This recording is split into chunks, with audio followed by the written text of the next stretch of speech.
Good morning, Atlanta communities, and welcome to Wake Up to Broker Up with Mark, episode number 12. The producer asked me to give you a note before I get started, which is this is a complicated shoot, so if I make a mistake, just forgive me because of the complications of the shoot, and quite frankly, because of the complexity of the subject. So today's subject is about pie.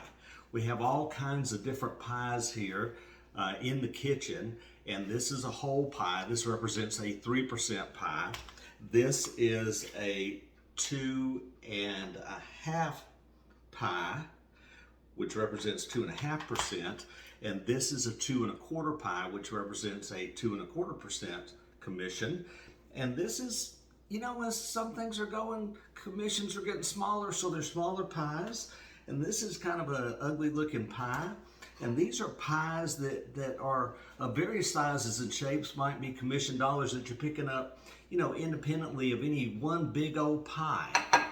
And the reason I'm showing you this is because this pie at 3% is obviously the most desired pie on the counter here in the kitchen.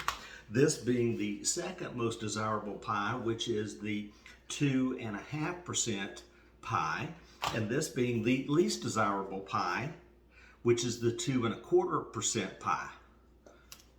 But they're all pies. And if you continue to eat them, even the smaller, weird-looking pie that we don't know much about because commission dollars are shrinking, or this is where we pick up commission pieces of pie any number of places for any number of things.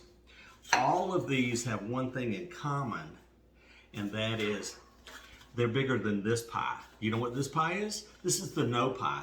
This is the pie where you said no, like Freddie Freeman. No, I'm not going to do that. And then you ended up having to do something else. There are a lot of listing agents right now who are struggling with what to offer and how to offer because, quite frankly, they're getting squeezed by sellers. They then, in turn, are trying to share commission. If the commission were 10% and they offered 5 and 5, would you say, hey, I only want 3? Anyway, the point being that as commissions continue to shrink, you're going to have to figure out what you will work for, how you're going to do what you do and make money, because everybody's out there trying to make money. Listing agents are not trying to screw people over necessarily. Big companies might be, but individuals are not. They're just trying to divvy up the pie. It becomes increasingly more difficult. Houses are flying off the shelf. They don't have to do a whole lot. I don't know that I'm right, but I do know this, that if we don't pay attention to the pies and learn to live with what pies were served, there may be no pie. I could be totally wrong, and if I am, I'll probably have pie right on my face. Like that. Thank you. Bye-bye.